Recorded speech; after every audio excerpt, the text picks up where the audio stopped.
ఈరోజు రాష్ట్రంలో రాజ్యం ఏలుతా ఉంది. పోలీస్ స్టేషన్లకు వెళ్తే న్యాయం జరుగుతుందన్న నమ్మకం ఈరోజు ఎక్కడా కూడా సన్నగిల్లిపోయింది. ఈరోజు రాష్ట్ర ప్రజల పరిస్థితి ఏమిటి అంటే పోలీస్ స్టేషన్లకు పోవాలంటే భయపడే పరిస్థితిలోకి ఈరోజు రాష్ట్ర ప్రజలు వచ్చిన పరిస్థితులు ఈరోజు రాష్ట్రంలో కనిపిస్తూ ఉన్నాయి. ఒకసారి గమనిస్తే ఇవన్నీ కూడా యాదృచ్ఛికంగా జరిగినవి కావు.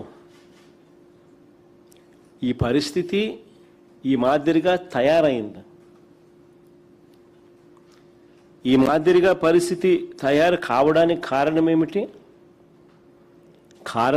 అని అంటే చంద్రబాబు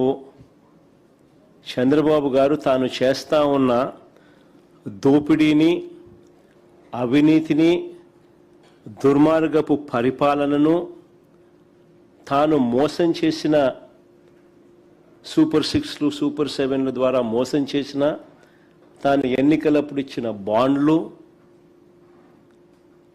వీటికి సంబంధించి ఎవరైనా కూడా చంద్రబాబు నాయుడు గారిని ప్రశ్నిస్తే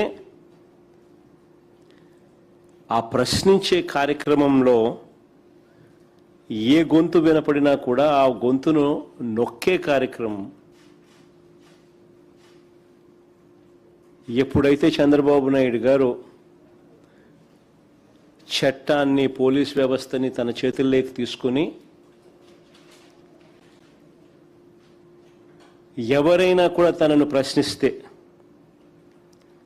ప్రతిపక్ష పార్టీ కావచ్చు, సోషల్ మీడియా యాక్టివిస్టులు కావచ్చు, ప్రశ్నించే జర్నలిస్టులు కావచ్చు, లేకపోతే రాష్ట్రంలో ఎవరైనా సరే తనను ప్రశ్నిస్తే చాలు వాళ్ళందరినీ కూడా అణిచివేసే కార్యక్రమంలో చంద్రబాబు నాయుడు గారు చట్టాన్ని, పోలీస్ వ్యవస్థను తాను వెపనైజ్ చేసినాడు.